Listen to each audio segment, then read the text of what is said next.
Hi, Mario. Hi, Anna. Bom dia. How are you? Bom dia. I'm good. How are you? Pretty great. I'm here in California, so it's fun that fact that I'm Brazilian, but actually we're being interviewed from the US. Yeah, excellent. So today my guest is Mario Pereira. He's the founder of PSR, a provider of stochastic optimization tools and consulting in energy with clients in more than 70 countries. He was a main advisor of 2 Brazilian governments on the management of the country's energy supply crisis and on the design of generation contracting auctions. Mario is an IEEE Fellow and an elected member of the US National Academy of Engineering, Brazilian Academy of Science, and Brazilian Academy of Engineering. He was a professor at PUC-Rio and a visiting professor at the IIT in Spain. He co-authored 300 papers and 4 books on optimization and energy and co-supervised 30 master's and doctoral theses. He also developed the stochastic dual dynamic programming algorithm and other well-known methodologies used in planning and reliability evaluation. Mario received several prizes, for example, a Finalist Franz Edelman Award for his work on stochastic hydrothermal scheduling, the National Scientific Merit Medal for his research contributions, and the Presidential Rio Branco Medal for his work during the energy crisis. Mario, you are not only one of the most successful and influential OR figures out there, but you're also one of the greatest Brazilians I've ever met. So I'd like to warmly thank you for accepting this invitation to be a guest here today. Well, that's very kind of you, and I'm really happy to be here to talk with you and your listeners. Yeah, great. So you were born in the early 1950s, but from which part of Brazil? I was born in Rio. Actually, I was born under the sugar loaf, which meant that I never went up there until I was 18. You know, sugar loaf was right up there. Wow. So near Urca? Yeah, near Urca, yeah. Okay. I read somewhere that your parents were engineers and astronomers. I suppose this had a huge impact on you. Yes, both my mother and my father are electrical and civil engineers, and also both were professional astronomers. My mother was the first female professional astronomer of Brazil, and so they, in addition, my father was a professor at the Federal University in rational mechanics. So let's say this type of scientific technical interests were part of the day-to-day on the household, and had a great influence on me. In particular, with my mother, every Saturday after she got older, we would have discussions about the new things in NASA. So we followed for 10 years the Cassini probe on Saturn, and we watched together the Mars probes and so on. And she was really looking forward to see the launch of the James Webb telescope, because it had been delayed for 10 years, but she knew every detail. And unfortunately, she passed away a few months before, but it was, the launch was on Christmas. So all of my family got together and we watched the launch and remembered her very much. So physics, astronomy, and engineering have been a big part of my life. Wow. Is it true that you helped your mom to make some calculations in her work, and also you helped your dad to mark exams and things like that? Not exactly like this. In case of my dad, on the weekends, he would correct the exams. And so there was a tradition in my house that when you reach a certain age, you were allowed to help him grade. That is, he would correct the questions and then he went up. And it was always a joke in my family that my sisters were soft-hearted, says, "Oh, Dad, this a low grade," and I was the hard one. I said, "No, this guy's stupid. He deserves a low grade." But some years later, I was possibly 13, 14. I actually read the text of the questions because it was mechanics, pulleys and this kind of thing, and I understood. And I asked my dad if the solution was like this, and he was really very happy. In the case of my mom, she would take us to the observatory, as kids, and it was amazing. They opened the dome and this type of thing. But she worked in the at the time in the hour service. So observatories from all over the world would get measures of the stars and sent to Greenwich. And but she had to do about 5 hours of calculation every night, and she got this printed the perforated paper tape, okay, which for us was a prize because it was really cool after she used for calculations. And one of the fun things is that we are 7 brothers and sisters, so my mom would work at the very last day before giving birth. So sometimes she would take calculations to the hospital, which mystified the nurses what she was actually doing. Wow. So it's a very, all of them are very fond memories of this environment. Yeah, so that's where you got all your work ethic then? Now, the work ethic had to do, I think, with the fact that my father was extremely poor. He was from another state, and he went to Rio. He got the only scholarship of the state. And my mother also came from a family that had very limited means. And so all the time, the message was that the only thing that you can really be sure that you have is your knowledge, your what you achieve, because money comes, money goes, you may get sick and this kind of thing. And also myself and some of my brothers and sisters were very good students. And in my house, the message was, okay, being smart is the same thing as being pretty. You're born with it. You shouldn't be vain about it. Okay, it's what you do with what you get is what is worth it. So that was something very important for my life and for all my brothers and sisters. Yeah, I can see that. I mean, when you have parents that had poor conditions and they grow in life, they're able to find good jobs despite their circumstances. That's always inspiring, right? Yeah, absolutely. No, yeah. Both my mom and my dad were my heroes in that sense. Yeah, I can totally relate to that. So in addition to science, do you have interest in other things? Yeah, music. I'm a huge fan of music, and all types. Right now, mostly jazz. Okay, but in classical music, it was really funny because I kind of started backwards. I started with electronic music, Stockhausen, and then Varese and dodecaphonic, and went back in time. I'm let's say what I really like is Baroque music, Bach, and a little bit of Beethoven, especially the last quartets. But also, as we had talked before, from the beginning, I was very fond of Indian music. Ravi Shankar was my idol, and it was really funny because I would play, Ravi Shankar records all the time. And one day was my birthday, 16. I was, I think, 16 years old. My brothers and sisters and my dad, they purchased me tape recorder and headphones, and my joke was that now I can listen with headphones, that we don't have to listen to Ravi Shankar. But to this day, this is a part of music that's very much into me. And so music, mathematics, science in general, and also I'm very fond of literature.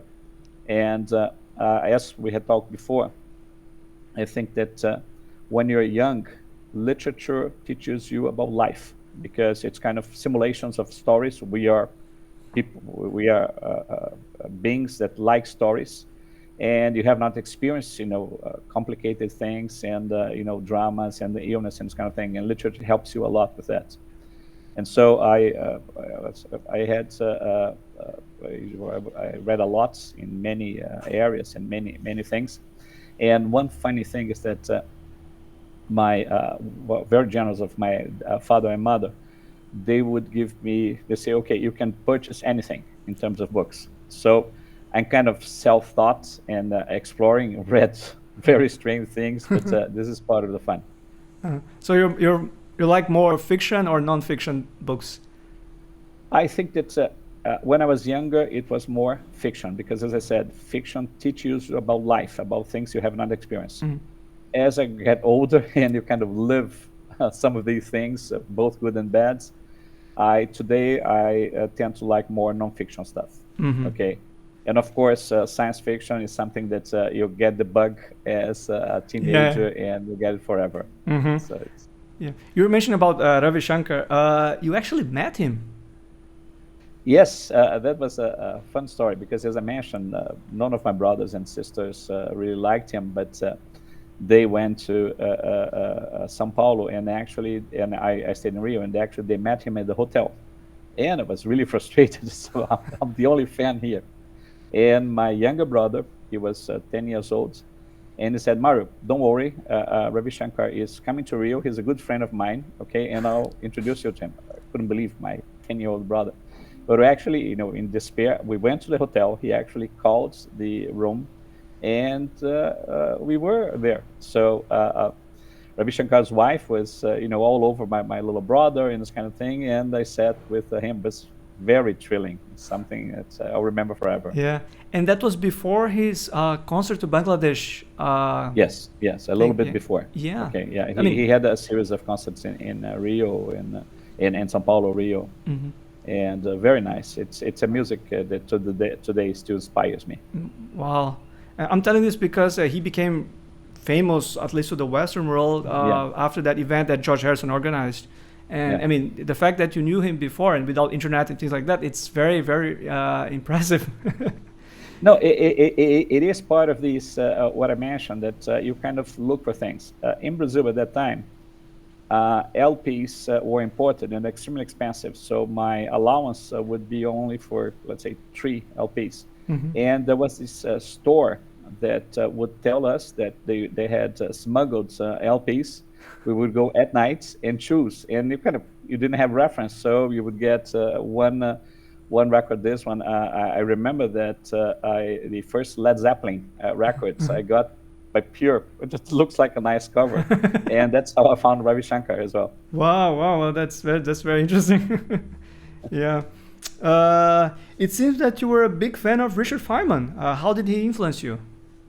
Yeah, Feynman was a fantastic story. That's another of my idols. When I was in high school, I had a fantastic high school teacher, and he saw that I was interested in physics, so he gave me as a gift the Feynman books, the famous red books from his course at Caltech, and I read them like crazy. So when I got to the university, I had already the mechanics, the volume 1, electromagnetism volume 2, and quantum mechanics volume 3. And I went to university. I wanted to do physics. And I did the first 2 years in physics. And then I had a choice. And this was, early 70s. So it was before the standard model. People are confused. Every week there would be a new particle. And I spoke with the physics professors at the university, which were amazing people.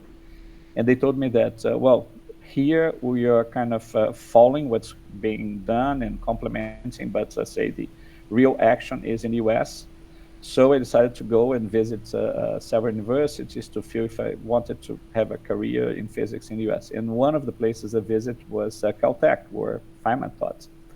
And at Caltech, my uncle was a PhD student there in chemistry. My uncle today is the director of the chemistry department at the Federal University of Rio. And it was my birthday. So my uncle just told me, Mario, come here, and I have to finish a few things, and afterwards we'll go for pizza. And wait in this room here. And I'm sitting there, and more students start to come in and say, what's that? And then Feynman came in. It was a surprise that my uncle had prepared for me. By coincidence, Feynman was teaching. And I was thrilled because it was elementary, initial quantum mechanics, so I could understand. And I was even more thrilled that after the class, Feynman came to me and says, "Are you Mario?" I couldn't even speak, and says, "Well, Marco, that's my uncle, told me that it was a birthday, so he gave me a book and with dedication in Portuguese because Feynman spent a couple of years in Brazil."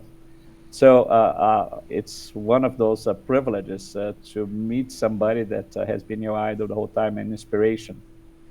And Feynman has always been a reference to me. I read all of his biography books and so on.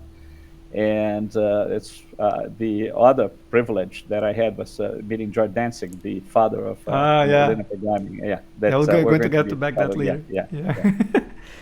Wow, and meeting Feynman should have been, as you said, a remarkable experience for sure. But then you came back to Brazil, and then you decided to switch degrees. I decided that I didn't want to move to the United States. I went back to Brazil, and at that time, the government was making huge investments in the energy area. So they were creating the national laboratories for electricity, what's called Cepel, a national laboratory for oil, what's called SEMPIS, and they were located at the campus of the Federal University. So I thought that engineering would be interesting because, in addition, there were all the new developments on computer science. So I moved to the what at the time was called systems engineering. Was a very modern course for the time at the Catholic University. So you learn a little bit of electronics, a little bit of power, a little bit of telecommunications, a lot of mathematics, statistics, operations research, and computer science. So at the time we joked that when I'm kind of optimistic, I know a lot about I know a little about lots of things. When you're realistic, I don't know anything about anything. But it turned out that it was a very interesting course, and I was very much interested in computer science. So we learned programming. It was funny because at the time I learned a very modern language. It was PL1. PL1 was a completely insane language that IBM had developed, which had objects, which had classes, and so on. So my first programming language was one of the most sophisticated, and I worked as an undergraduate at a project for designing the first Brazilian minicomputer, was G10. G for Guaranis, which was an admiral, was very instrumental in promoting these things. 10 because we don't want to tell people that it was just the first one.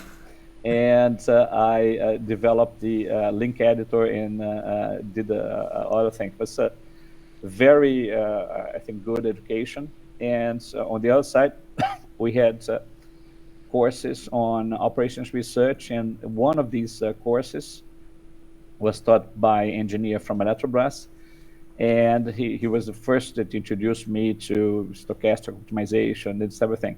And there was a funny story because he gave us homework to find the optimal strategy for hydrothermal scheduling. Okay, and what I'm talking, late 1975 or something like this. That's very, very ahead of the time, maybe, no? Yeah, and it was really funny because we studied and we thought and we discussed and said, I don't really know. We devised some approximate methods. So in the end, I went to him and said, okay, that's the best we could do. Can you tell us how to do it? And he laughs and says, nobody knows how to do it. I just thought that you guys looked smart. So, who knows? And afterwards, it was funny because afterwards, when I met Dantzig, he told, of course, take into account the huge differences in scale, that he had the same story. He always slept late. So he got to the class and class was finished. He saw 5 problems. He thought they were homework, and it turned out that they were unsolved problems, and that was his PhD thesis. So I always joke with people that not knowing that something is impossible, it helps you sometimes solve it because you're not terrified. Yeah, absolutely. And this professor then told me about Cepel, the Electric Energy Research Center, and I interviewed there, and that was my first job, in addition, of course, to the work I did as undergraduate for the minicomputer. Mm-hmm. As you said, you were talking about the 1970s, and I wonder how hard it was for one to code an optimization algorithm back then. Well, we had the programming languages, and I actually we programmed all the algorithms, and I think that's very important part because, of course, there are fantastic commercial packages, but in my opinion, you always have to know what's under the hoods.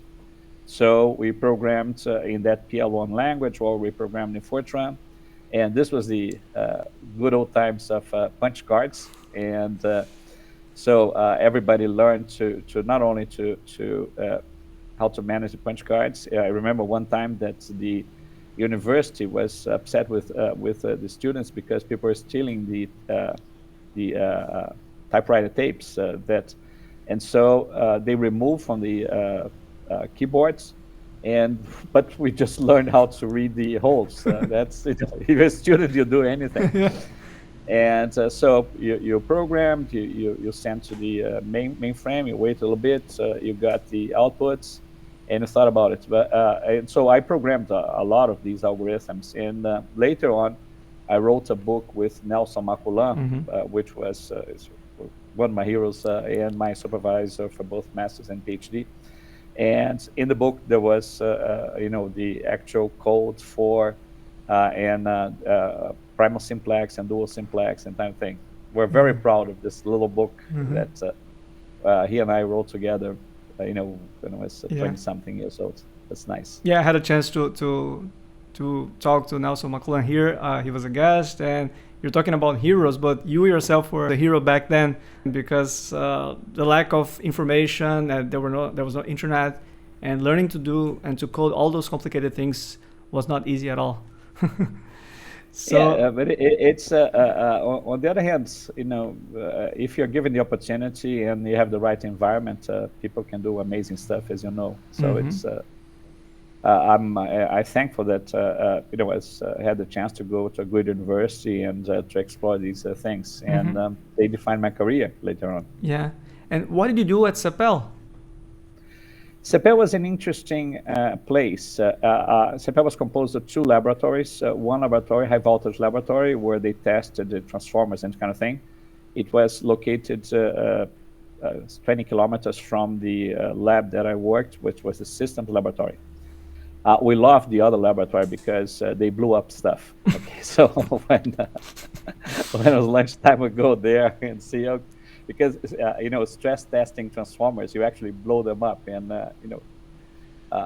young people, they love this kind of thing. But our laboratory was more a systems laboratory, so we had some chemistry labs. I worked in the modeling area, and there were very few people when I started. And actually, when my first day at the Cepel, there was nobody because all my team was being trained abroad. And so the people there did not know what to do with me. So they sent me to Eletrobrás. Eletrobrás at the time was the holding company for electricity in Brazil. And Eletrobrás did all the planning and operations and so on. So they sent me to Eletrobrás, and was a fantastic experience on the one hand, but on the other hand, you are the new guy, so I knew that they're going to give me the boring tasks. So I decided to prevent this by suggesting that I would write graphical interfaces for their models, and they love that.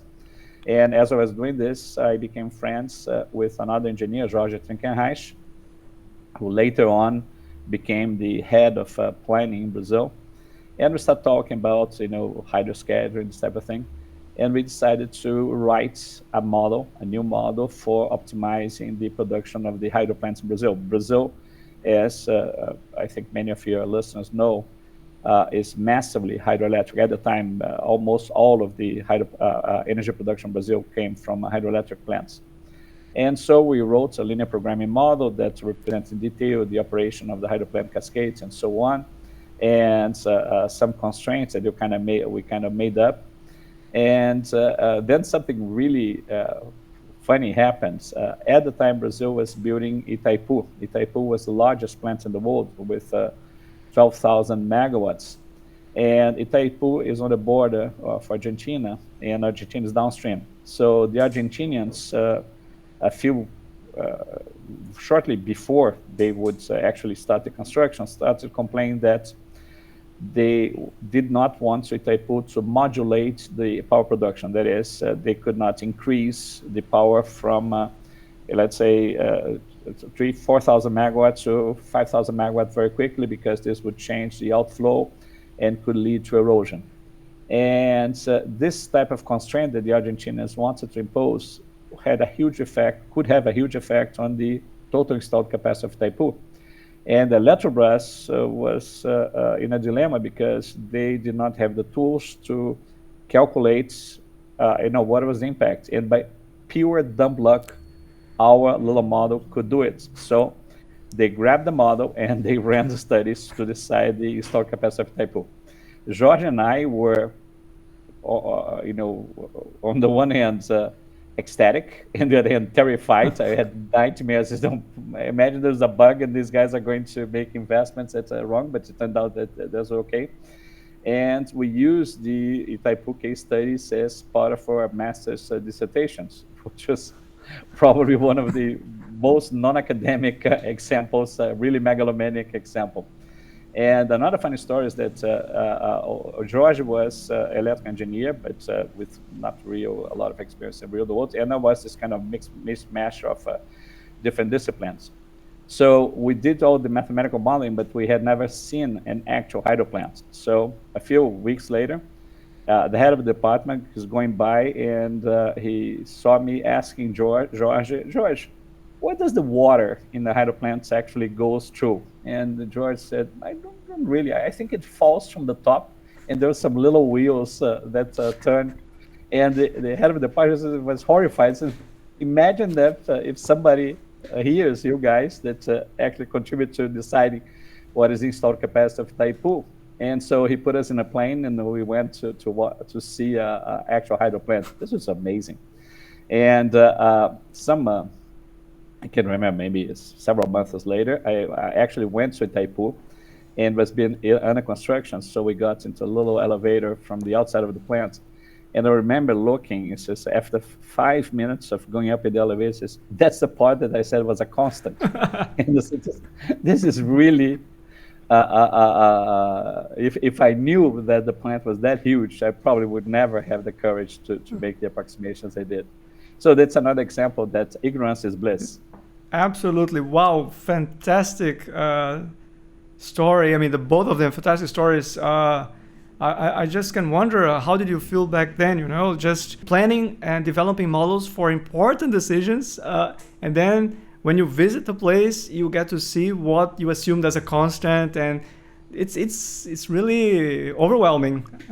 No, but it's interesting because at that time, you're really excited with the techniques and mathematics and developing new methods. So you are so much involved with day-to-day development techniques that you don't really think of what's the impact that this has. And when you visit, say, wow. But one thing that's funny about working with planning is that there was a time in which I wasn't sure if the things actually existed or not, because you're working day and night with these plants, so you know them in detail. And once in a while, I would open the newspaper and says, "Oh, the plant so-and-so was inaugurated." Well, wasn't the plant ready yet? And so only later that you kind of, I started working more, let's say, countrywide studies in different countries that say, okay, now I know what exists and what's still being planned. Right. But I think that later on, when I started working with governments and helping with policy, is that you get another dimension. As I said, I think that during my career, there was a time in which, to me, the mathematical techniques were everything. Then when I started helping the governments, I learned a lot about institutions and how important it is to have, a correct legal and regulatory framework. Later on, when I started working with energy policies and renewable integration and decarbonization, you get the political dimension. Mm-hmm. And there was a funny story on that, because I used to go a lot to the World Bank, and I went there, made presentations full of equations. But there was a time in which we're going to talk a bit later, in which I helped manage the rationing in Brazil. So I spent 2 years managing the rationing in Brazil.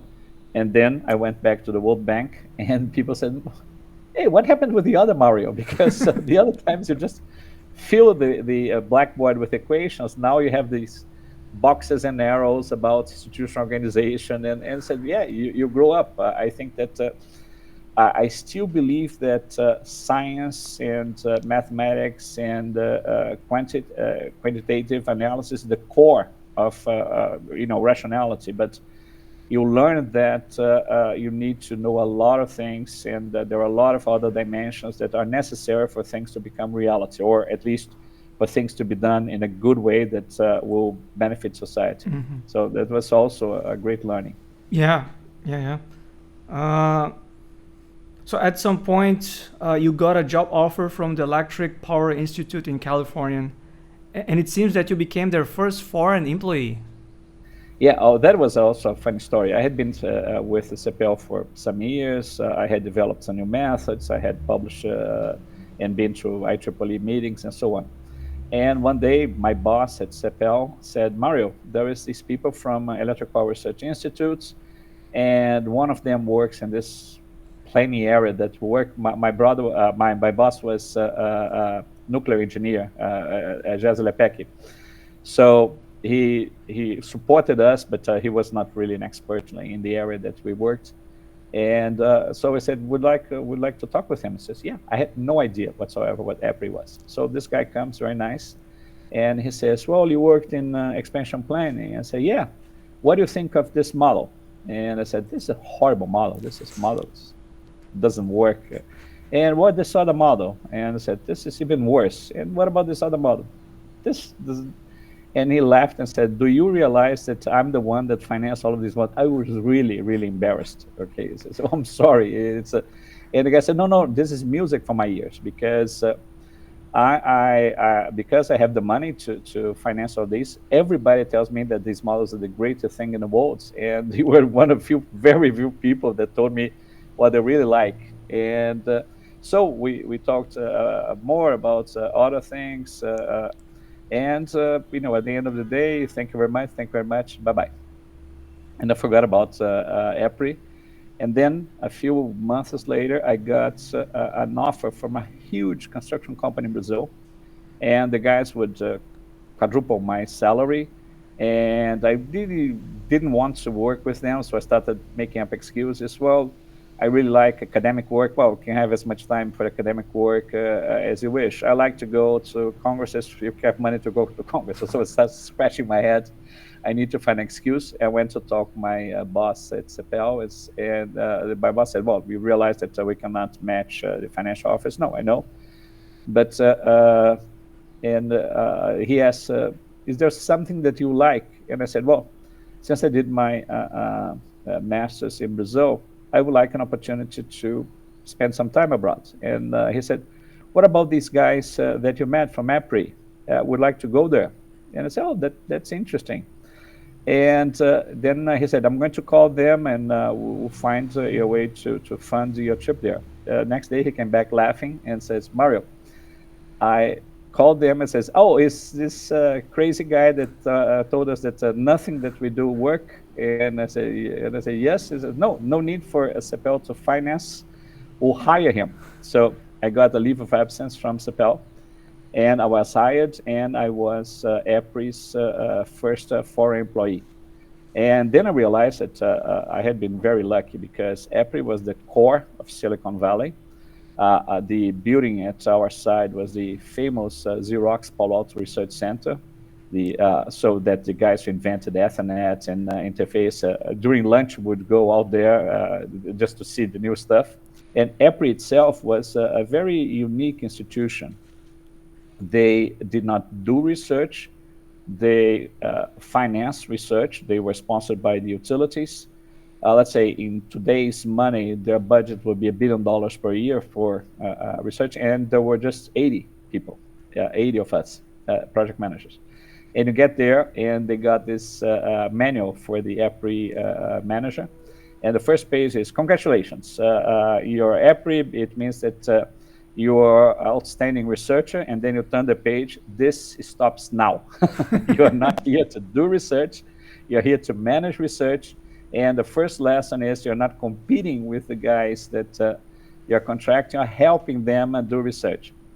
And I was fascinated by this. And the thing that I love most is that they said, well, you're going to be working in very different areas, like low temperature superconductors and all kinds of advanced stuff. And we don't expect you to be an expert in these areas, but you have a limited budget to hire consultants to teach you about this. So here I am, I found Disneyland, so I could get any EPRI report. And my boss said at EPRI, he said that the funniest thing was that they showed me to my office, and of course the office was empty. And he said, "Oh, here's this and this," and says, "Here you can call the library and you can order any EPRI report." And at the time, Brazil had a lot of problems with foreign currency. So the library at Cepel, it was complicated to get even one single EPRI report. And my boss at the time said, "Mario, your eyes started brightening." So next day, my office was from bottom to with piles of EPRI reports. I spent 2 weeks reading all of the EPRI reports in the area. So I went to him and says, "You do realize that you have 3 projects with different names doing exactly the same thing?" "Really?" So, and was a great experience because I never intended to stay there. So I started being a kind of, in addition to doing my own job, my own tasks, I started helping the other guys as a kind of technical consultant because so I got along very well with everybody. In the beginning, they were kind of suspicious because it looked like the auditor coming, okay? But it turns out that they realized that, first of all, I didn't want to stay there in the US. I just wanted to be for a while. And I was really interested in helping them. So they became lifelong friends. It was a very special time. And in parallel, that was the funny story with Dantzig, because George Dantzig was my hero. I realized that EPRI was very close to the Stanford University. So out of a hunch, I said, can I have 10% of my time to work with Stanford? I had no contact with Stanford, but I said, and the guy said, okay. So we got set up, and I told my wife that I'm going to call George Dantzig, and maybe he'll receive me for 15 minutes. So wow, I called just like that? Yeah, but it was really funny. So I called the secretary, and she said, no, you can have a half an hour. And was, I think, 3 p.m. or 4 p.m. or something like this. And I told my wife, we're going to talk, I'm going to talk with him for half an hour. And it was the first time we went to the Stanford campus. I said, go around, visit Stanford campus and so on. But George was amazing, and he and I got really, hit it off. And 3.5 hours later, we realized that it says, oh my God. I told my wife to wait for me, after half an hour. And George laughed and said, you are in trouble because they closed the doors of the operations research department at 4:30. So she's outside and she's been waiting for you for 2 hours. And he laughed and says, don't worry, I'll help you. So we went there. He introduced himself to Claudia, my wife, and the usual things. Oh, Brazilians, all the Brazilians are so nice and this kind of thing. My wife, smiled at him and says, it's a pleasure to meet you. And of course, when he left, she said, you're not going to get away with this. But it turned out that afterwards, we started having, a great relationship. George was very much interested in energy. He had developed the pilot model many years ago. And in a way, it was funny because I joked with him that he had the heart of a central planner. So he had the heart of a Soviet planner. He really wanted to have central dispatch with the economy. He says, you're wrong. You're born in the wrong part of the world. And but he was very much interested in the models and so on. And in particular, we shared a love of decomposition. And it was really funny because I loved Dantzig with decomposition, but from the numerical point of view, it was horrible. Yeah. Whereas Bender's decomposition worked well. And George had a problem because he hated the fact that Bender's decomposition worked, and he couldn't even say the name. He referred to Bender's decomposition as the duo of Dantzig-Wolff. Really? So, yeah. Wow. So one of my achievements was to convince George that he could accept Bender's decomposition. And after a while, he did work with Bender's, with the good Infanger and Bob Antrinken. And was nice. I joke with people, say that my greatest achievement was to convince George that band is a composition. It was a wonderful time. He was a fantastic person. I will always be grateful for the time we had together. And there were lots of. First of all, he introduced me to people that were amazing, like Donald Knuth, the guy who wrote the art of computer programming. Knuth's books are the equivalent of Feynman Red Books. If you were really into computer programming, and so he introduced me to Don Knuth. One day we're just walking, and there was this older gentleman that came, and he introduced me with Packard from HP, Hewlett Packard. Yeah, I got to know Fulkerson and all of those guys. So it was an amazing time. And there was also a very funny story. He invited Claudia and I to the birthday party. And there were a lot of Nobel Prizes like Kenneth Arrow, and there was Linus Pauling. And so the first thing is that Linus Pauling had a cold. So everybody was teasing him because Linus Pauling is the vitamin C side of thing. And my wife stepped on the foot of Kenneth Arrow. And I said, you know what you have done? And she said, I don't care, but you're nerdy friends. Wonderful time. So I mean, to process to process all that amount of information and experience should have been fantastic. Yeah, no, and I agree with you. Again, I was very lucky because at Cepel, I learned to do applied research. And because we were at the campus of the university, we had a great interaction with the academics, especially through Nelson Maculan. And at EPRI, I learned to manage research, and I also was exposed to the whole environment of the tech hubs. From that point on, I went to Palo Alto for work in different areas almost every year. So, for example, at the corner of our house, that's where the Google offices were created. On the 2 blocks, that's where Steve Jobs lived. And for example, there was a recent book on PayPal. It was really interesting for us because they say, well, Elon Musk had met with these guys at Café Verona. That's the place that you would go, and there would be all of these. So Palo Alto, as you know, it's funny because although it's the hub of the tech world, it looks like a 1950s town. There's no evidence whatsoever that it is a tech place. So I enjoyed, and I saw, for example, when the first Tesla shop with their Roadster was open. And so it was something that became part of my education. And it always created incentive for my interest in new technologies and this kind of thing. So many things were happening in your life during the 70s and 80s, including your PhD. That started in 1977. You really want to talk about it? Yeah, and you graduated in 1985.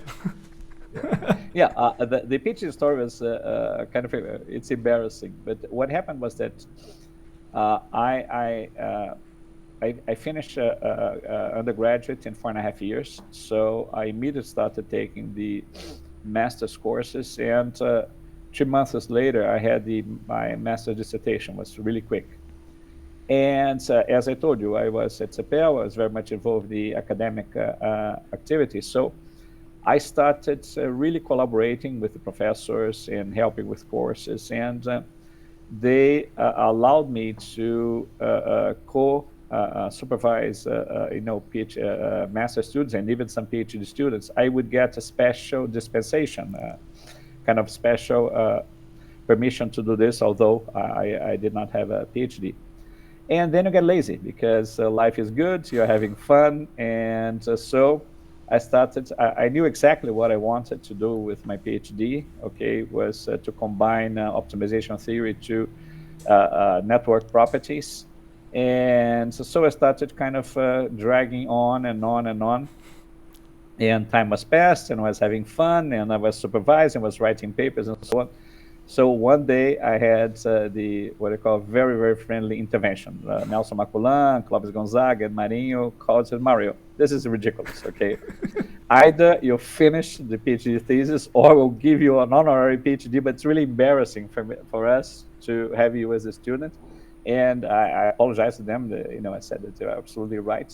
So I wrote very quickly my doctor thesis and became legalized.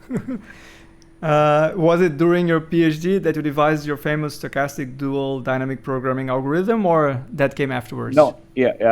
It came afterwards. As I mentioned, I've always been interested in the hydroscheduling problem, and while I was at Cepel, I started having the first inklings. Okay, I remember that we called them at the time the messengers. I said somehow I'm here today. I'm going to send messages to the future to see the effect of this decision. The messages will send back information, and so little by little started having kind of this thing is started to make sense, but did not have the grasp on how the algorithm would work. And then this is a true story. It is a really funny story. At the time, Brazil had, as I mentioned, a lot of constraints on currency. Okay, in particular, if you are not allowed to purchase dollars for a trip as a tourist, you had to pay a huge amount of money. And if you're traveling to work, you had a special permission to buy the money for the academic trip or work trip, but they would require you to have a different passport, official business passport. So you have your green passport with your US visa, but they would issue blue passports. With a blue passport, you would get the money. And then, of course, the blue passport was useless because you don't have a visa. You throw away the blue passport and traveled with the green passport. And next time, you ask for another blue passport and so on. But I was going in two travels sequentially, and I said, this is a waste. Okay, let me ask for a blue passport that would actually cover the two trips. So I got the blue passport. I purchased the money. I put the blue passport in my pockets. I used the green passport to travel. And then maybe a month later, I went back to the bank and said, okay, I want to purchase more money for the second trip. And the guy said, but there is no evidence that you took the first trip. And I said, oh, okay, sure. And so I started getting my green passport. And the guy said, I know what you're going to do. You're going to show me that you have the exit stamp on the green passport, because the green passport is the only one that has the visa, okay? And this passport is useless. I said, yes. It says, yes, I know this, you know this, but the government says that it's illegal. So you're actually in a fraudulent situation because you want to purchase more dollars and you don't have official evidence. The only official evidence is the stamp on the blue passport. So they arrested me. So really, I was I was arrested. Of course, the guys were very polite. They said, so we're going to keep you here, okay? And that was the federal police, okay? And they said, we're going to get in contact with the research center to clarify the situation. So I was stuck for 3 hours in a room, okay? And fortunately, I had pencil and paper, and I had nothing to do. I started thinking about the algorithm. That's where the SDDP was born. And, no kidding. The SDDP for many years at Cepel was nicknamed the Federal Police Algorithm. I was bored. I said, okay. So the guys came, and so of course they were very nice and said, okay, the situation has been regularized. They issued another passport, pretend the other passport never existed. And I purchased the dollars and went. But the benefits of crazy Brazilian regulations they forced me to be by myself for 3 hours, and that's where you really know how to get the best out of each situation, and you should get arrested more times. So please, no. Maybe more ideas come. That's incredible, Mario. Lovely to hear that. But it was the always called the Federal Police algorithm. Wow. But then, why did you decide to leave Cepel after returning to Brazil, and what did you do when you became unemployed? Yeah, two things. I came back to Brazil. I had to interrupt my time at EPRI and Stanford because my dad got really sick, and he passed away a few weeks after I came back. And so I went back to Cepel, and I started some activities there. And one of the activities was to develop a new planning model for Bonneville Power Demonstration. We had been working on distributed processing. This was old times, and we actually sold a new way to work with distributed processing for Bonneville Power Demonstration. So I was at Bonneville, and they asked me, I say, can this device that you have solve the problem of VAR planning, that is to plan the capacitors? And I said no. And I said, but what's the problem? I says, well, we discovered that capacitors have PCB, which causes cancer. We're going to replace all the capacitors. So since we're going to replace, we want to optimize location. And I said, no, the distributed process is not going to help you, but my colleague at Cepel, Sergio Granville, has developed a technique for solving optimal power flow problems using nonlinear interior point methods, and we have seen how we can combine this with decomposition. So we think we have a mathematical technique for solving the problems. And like I said, we're going to have international bids for doing this. And if you're interested in doing this bid, I say, yeah, sure. So I went back. We wrote overnight the proposal. My boss at Cepel signed it. And we're very proud because our competitors are Electricity of France, Ontario Hydro, and so on. And we won was the very first foreign work that Cepel had done. And it went very well. But this was old times. You would communicate with people with fax and so on. And one of the people at BPA, he had, the guy who was the project manager, he had lots of doubts, and we're seeing we're not communicating well with him. So I said, it's easier. I go there, and I explained to him. So I said, tickets plus total $2,000. I went to my boss and said, I need $2,000 to go there. And the boss said, can I give you the money? Why not? We just received like $150,000 of one installments of the project. So there's a new law by the government that all the money cannot be used, okay, because the government is on a saving mode. And my boss was very proactive. He tried to solve the problem. And I was shocked. I said, but it's our reputation. And so in the end, I paid for my own money. From my own money, I went there, solved the problem, got an extension of the project, even more money. Came back, and I told him that I cannot go on working here because I understand, you have been very supportive, but to me, it's very unsettling that because of bureaucracy, our reputation can go away. So I decided to leave, and so I spent some time as a professor at the Catholic University, but also at that time I received an invitation from EPRI, because some time had passed, and the EPRI people said would like now to compete for new projects at EPRI, and I said okay. So we bid for a project which was to calculate the transmission reliability of the East Coast, and we won, and that was the start of PSR. Mm-hmm. And these were also kind of fun times because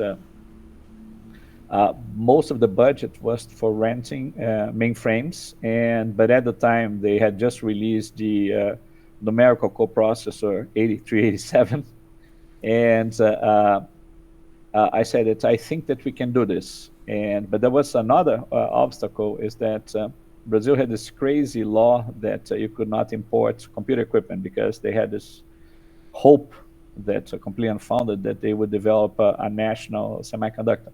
Mm-hmm. So my mother smuggled the computer for me.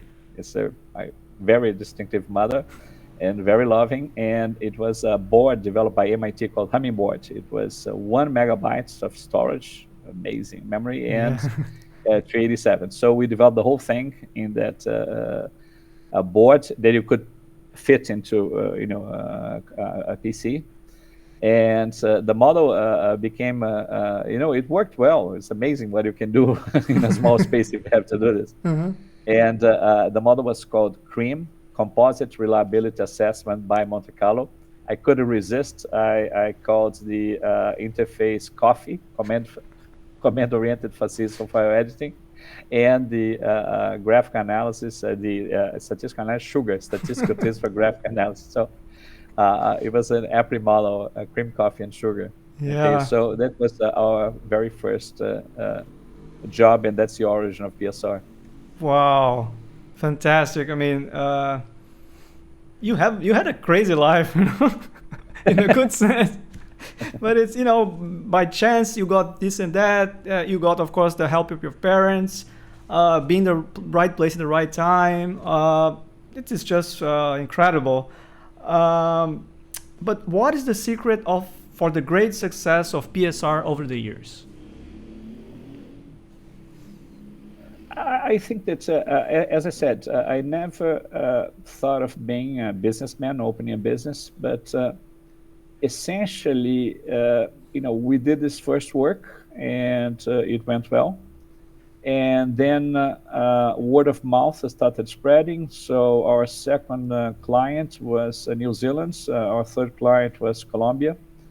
And little by little, I realized that there was a market for advanced optimization models. And I think that I was lucky because in the energy area, really it's one of the areas in which first quantitative analysis helps, and the problems are really complicated. So having advanced technique helps. And I think that because from the beginning we made the bet that there would be a market for these advanced tools, we never compromised. So we always worked as a research organization. So I was very proud that PSR had more papers, academic papers being published than many departments. And I started hiring people that would share the same ideas. First, people that work at PSR came from Cepel, which people I knew and liked. And also, we are a small company, but I had many friends in different countries that at the time there was the energy reform, and these friends became consultants. So we established a kind of, again, kind of a accidental way. So I would provide these friends with advanced versions of the models. So I would leverage their business, and they would tell me about what the market was wanting. So they give me the business intelligence. Mm-hmm. And so that was a kind of PSR's first business model.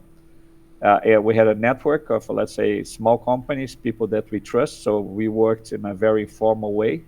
And we would develop new versions of the model. We would license the versions of the model, and people like. And the other thing that was kind of funny is that, for example, you see a lot in many companies, proprietary methods or with PSR was the opposite. We would publish everything.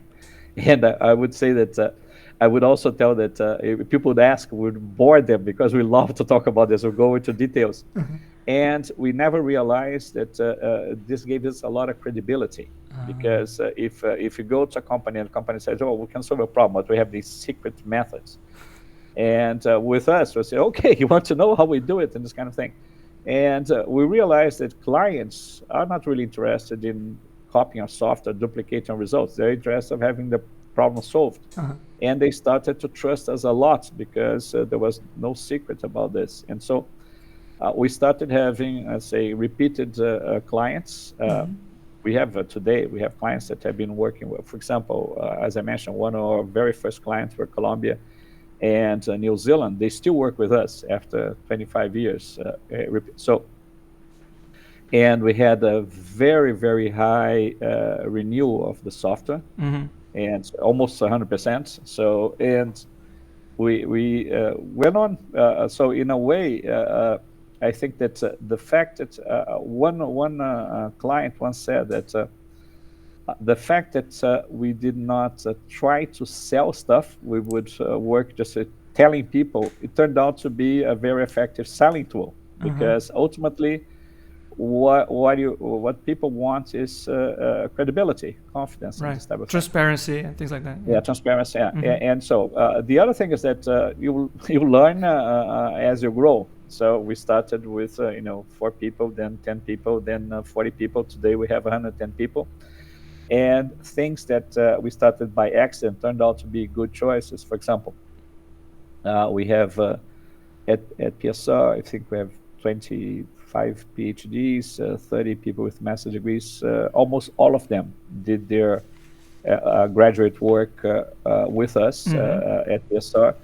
And essentially, we have very good relationship with the professors at the university. So we go talk with the supervisors, and we always almost always find a common topic, because the real life problems are very complex. So they require advanced tools. I joke that I'd never seen an algorithm that I could not use.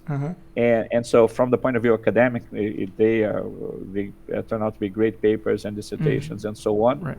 And from the practical application, you have a real life case. It's more fun than have a toy case. Yeah. And so, and I think that this creates a culture of a lot of respect and a lot of interaction with the academic community. And so, and it's a true interchange. We're incredibly grateful. We have great friends. We're proud that some of our engineers went on to become professors at universities and this type of thing. So you yourself, you acted as a professor at PUC-Rio. Both at PUC, and then I was a visiting professor at the Instituto de Investigaciones Tecnológicas in Spain.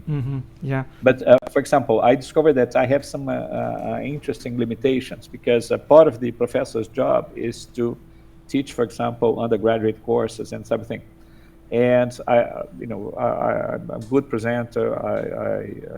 I like the stuff, and I'm clear about the stuff. But I discovered that I did not enjoy teaching a course about something that I did not know in depth. For example, at PUC, I had to teach a course about computational linear algebra. And this was uncomfortable, because I said, I have not really, I don't know in depth all of these techniques, so I don't get a feel for what works and or doesn't work. Whereas when I was teaching the composition, I knew really what worked.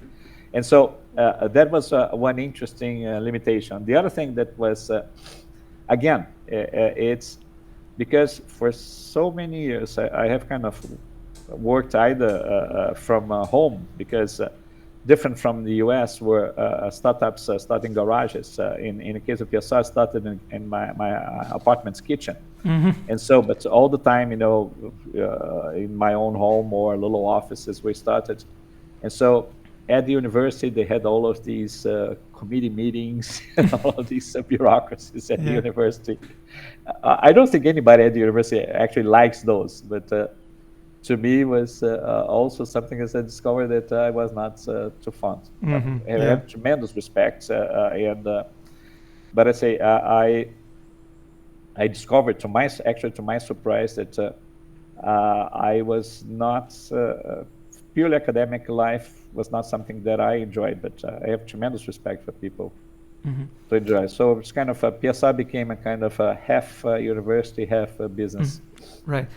Can you briefly comment about your experience of working for the Brazilian government and to see your work positively affecting the life of so many people? Yeah. What happened was that we were advisors. We were working in many countries, but also in Brazil. And starting to 1998, we started to see that there would be supply problems in Brazil. We started telling people, and for some reason, government was denying, was in a denial state. And at that time, we had no relationship whatsoever with the government. But at the beginning of 2001, I was called by Pedro Malan, who was then the Minister of Finance, and I knew him personally, and because of that, we never talked about work. And he said, Mario, I'm hearing that there's going to be, some supply problems in Brazil. I was scared. This is a very serious situation. You guys are not aware of that. And I told him a little bit. He was surprised. And so next day I went to Brasilia. For you to have an idea how far I was from the government, I had not been in Brasilia for 11 years. I had not stepped. Brazil is the capital. I stepped in Brasilia for 11 years. He took me directly to the presidential palace where Pedro Parente, the chief of staff, was there. So I told, Pedro Parente about the situation. They were very surprised. But it's amazing to see how these guys react. So they said, well, we have to do two things. So we have to start emergency management of the situation and also create an investigation of the cause of rationing. And of course, these are conflicting because if you're going to do the investigation, you create a problem, people get nervous. So they agreed with them that Pedro Malan would take care of the investigation and Pedro Parente would take care of the actual management. And that investigation will go very slow, so we had time to solve the problem, then worry about what happened. And they asked me if I wanted to take care of the investigation. I said that that's a little bit of conflict of interest. I suggested Gerson Kelman. He was the head of the water agency, and so he became the head of the investigation. And Pedro Parente said, and I said, okay, good luck. And Parente left and said, no, I think I'll be seeing you again. So afterwards, I was hired to help the management of the rationing. And so we spent almost 2 years. So we split PSR. There were a group of us who went to work almost full time for the government, and another started with the business. And it was very challenging because it was the most severe rationing in the Western world since the Second World War. People had suggested that through rotating blackouts, we showed that this would create a spiral because if I force a blackout, people start to use more, and this would spiral into 13 hours a day, which would be a chaos. And so we came with the idea that people could do this on a voluntary basis. And it was very interesting because it's just a question of trust. If you have the credibility, people will collaborate. So Pedro Parente was a genius in communication. He got his credibility. And the other thing which was interesting is that there were laws that gave Pedro Parente almost unlimited power. So we had actually the power to write laws. And so, and because, for example, I tell people that you're going to use 80% of the energy used in the past, okay?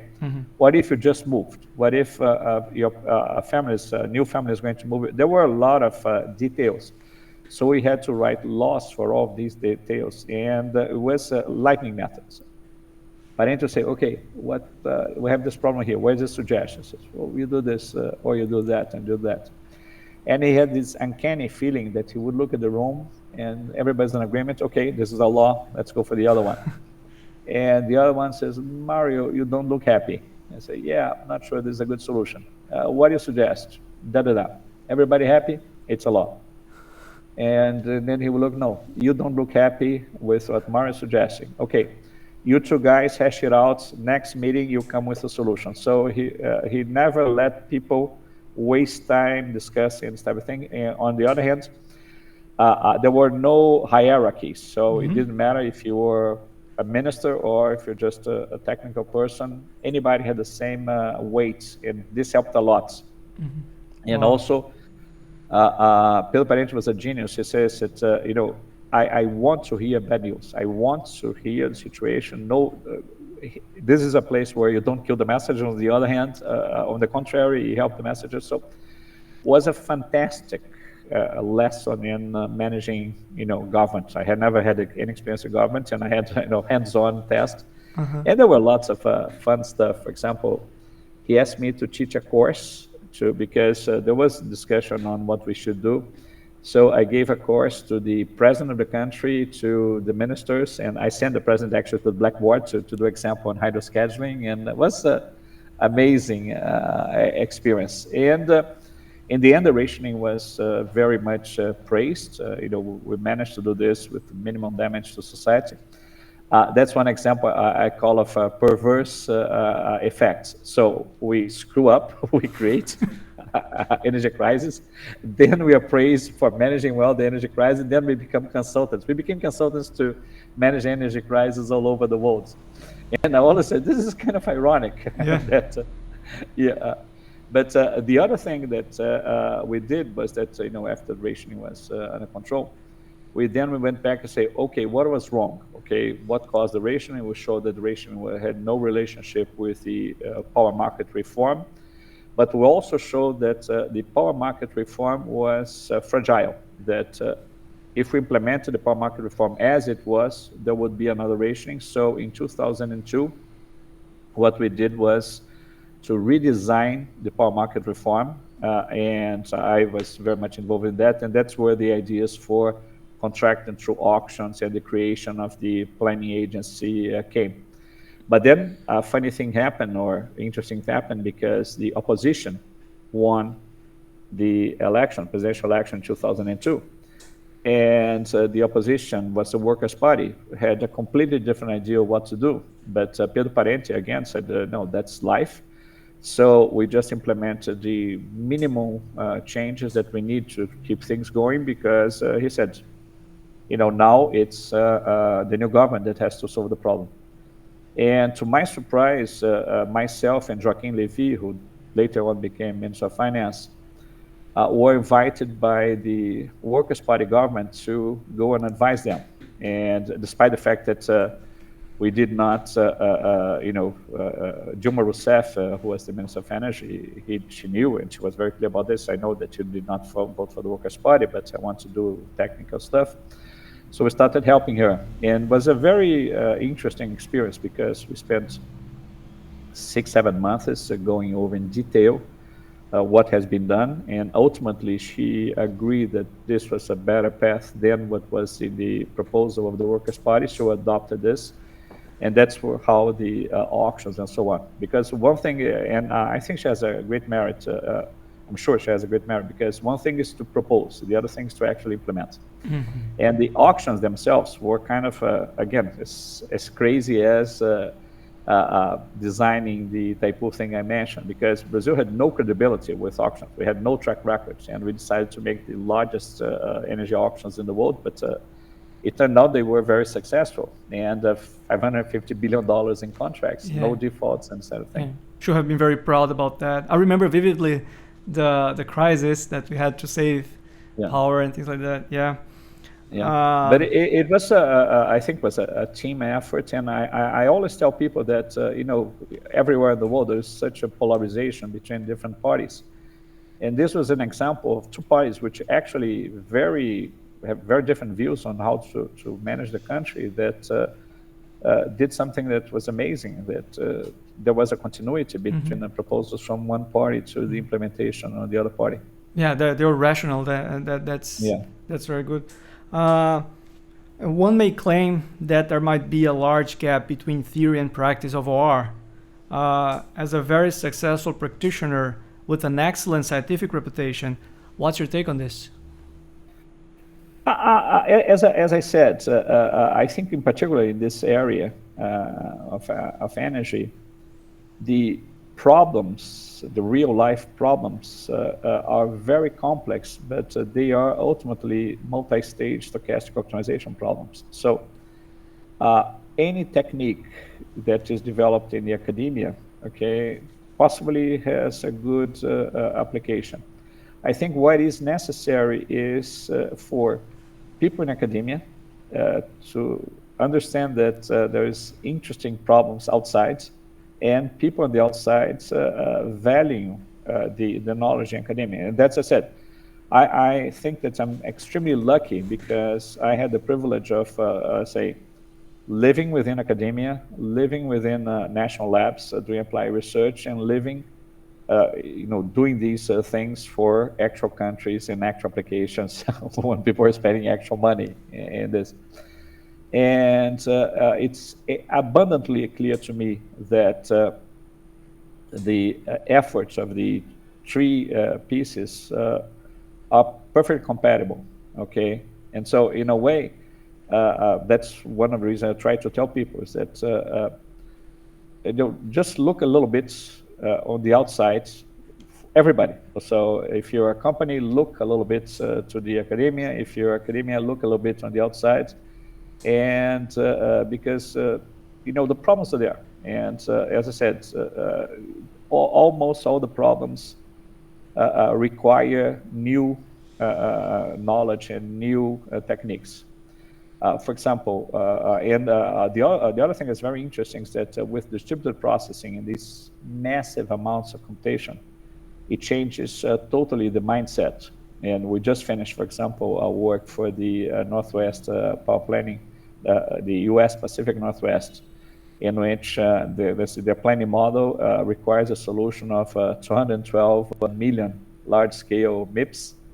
And they wanted to do this in 5 hours. We did it in 5 hours, but using 30,000 processes. Okay, it's a massive amounts of cloud computing.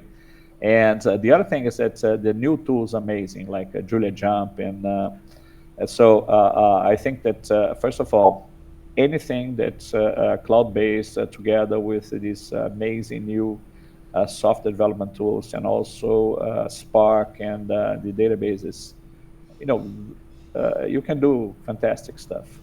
And so I'm very optimistic and, let's say, very enthusiastic about what you can do, and you can actually have impacts on people's lives. Because although we work, as I said, with New Zealand and countries in Europe and Canada and the US, I'm particularly proud of how we've been able to help Nicaragua, El Salvador, small countries in Asia and this kind of thing, because that's where you see that your world has an actual impact. Those countries have extremely limited resources, so it's really fundamental that you try to do your job the best way you can.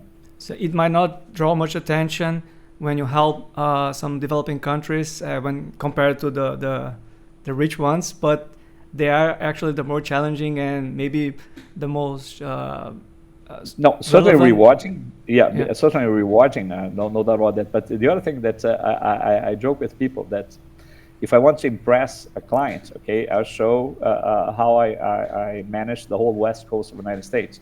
But large systems, first of all, they have redundancies, so they're much more convex, okay? In a way, they're much easier.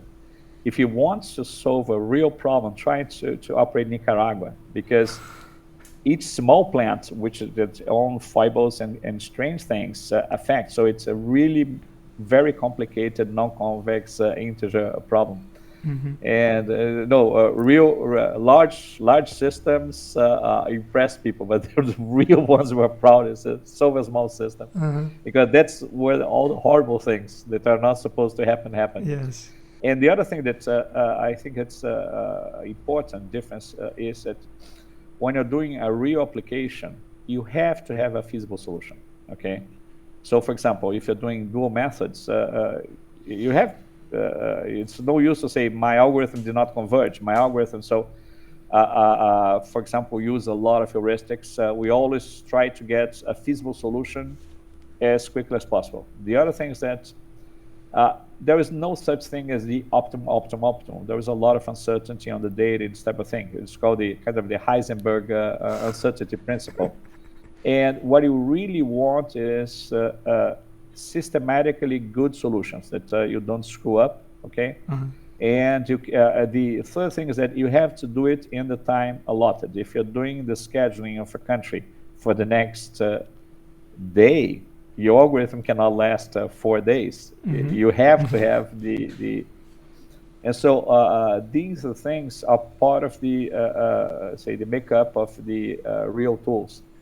And for example, there was I think Department of Energy, ARPA had a contest of the fastest optimum power flow, and we're discussing with the people that actually have the power flows for the most control centers in the world. And we're saying that most of the actual software they use is, for example, handles with strange situations, okay? Things are not feasible, and when you're in these competitions, people don't really care about this. But it's something that I think that academic people realize and learn very quickly. So it's not an obstacle at all. Tell me about the current opportunities and trends when it comes to applying OR in the energy sector. I think the energy sector is the perfect place because, again, has a real life impact. Energy is affecting everything, and it has an underlying rationality, despite political pressure. So ultimately, you're talking about you want to have a system that is economic, is reliable, is flexible, and now resilient. And you can formulate this with the tools. So there's tremendous amount of opportunities, and also it's an area in which there is a lot of matching, overlapping with distributed processing, like digital twins and everything. It's data intensive, okay, but it has rationality. So I joke with people that if you look 30 years back and say, Mario, you were a visionary because you worked in energy and these tech things. It's pure dumb luck, but today looks good because it's a combination of the two things. Yeah. And there's tremendous opportunities. Yeah, now you can profit from the decisions you took 30 years ago. And or say, at least I can brag. Yeah, at least I can brag. Yeah. Nice. About this. But I know it's pure dumb luck, but it looks good in retrospect. Yeah, sure. And I think it's even more for the future. I think that energy is one of the areas, again, in the world that's polarized and this kind of thing, and one of the areas in which there's a lot of space for rationality, for data-driven decisions, and for massive computing and advanced optimization. I think it's really, I would encourage young people everywhere to look at this area, because you're going to be helping the world, doing fun stuff, and making sure that you're working in an area that still rationality prevails. Mario, you are a very knowledgeable and a thorough thinker, and you just mentioned about young people. So what message would you like to give to the young generation of scientists, researchers, optimizers, and so on? I think the main message is that although we're living in dark days, okay, this has happened before. I think that when you get older, you tend to think that you're getting more impatient, but then you realize the world's like this, okay? You advance 3 steps, you go back 2 steps, you go sideways 5 steps. And I've lived through hyperinflation, I lived under military regimes, I lived under complicated situations. I'm not minimizing what's happening right now, but I think the message is that the bad things go away, okay, and what never goes away is the ability to contribute a little brick to the building of knowledge, okay? And there's amazing things that people can do, especially in the area of energy decarbonization and everything. So I would encourage everybody to go there. There's amazing amounts of tools, computational power, and you can do a lot of good and having fun in the process. I would encourage people to really go into science and technology, and especially optimization. Nothing can beat optimization. Right. So to conclude, what are your plans for the future?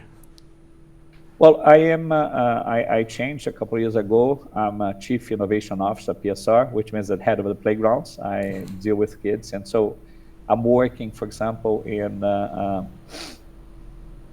quantum optimization, things related to quantum annealing. And basically we developed, for example, a way to transform all the optimization problems, integer into cubal formats.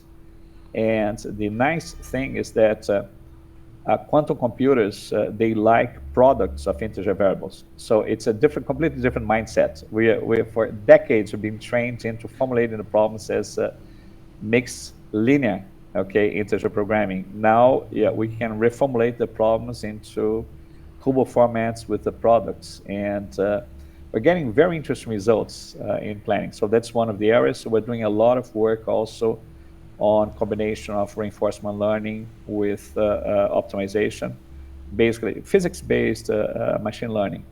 And I think that these are 2 areas in the future. So I still manage a PSR, but I say I'm doing a lot of the work on innovation. And that's another thing that I have to do.